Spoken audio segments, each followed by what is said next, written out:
Bolaligimizdagi o'sha mashhur va go'zal qo'shiqchi amerikalik Selena Gomez. Uni semirib ketishi ham, ozib ketishi ham juda ko'p shov-shuvlarga sabab bo'ldi.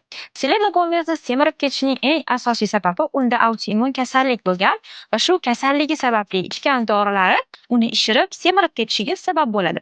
Selena Gomez esa intervyularining birida esa menga modellik kerak emas, menga eng muhimi sog'lig'im, shuning uchun ham semirsam ham dorilarimni ichishga majburman deb aytib o'tadi. Hozirgi kunda Selena Gomez 70 kilogramdan 57 kilogramgacha sog'lom va to'g'ri ovqatlanib vazn tashladi.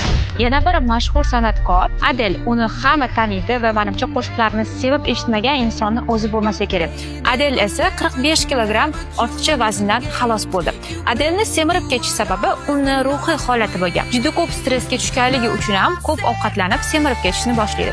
Adelni ko'rgan hamma uni oshqozon kestirish operatsiyasini qilib ozgan deb o'ylashadi, lekin 45 kiloni Adele to'g'ri ovqatlangan va sport bilan birgalikda tashagan va Adelga qo'shimcha ravishda yordam bergan narsa bu Ozempic preparati bo'ladi. Ozempicni qo'llagan holatda to'g'ri ovqatlangan va shu holatda vazn tashagan.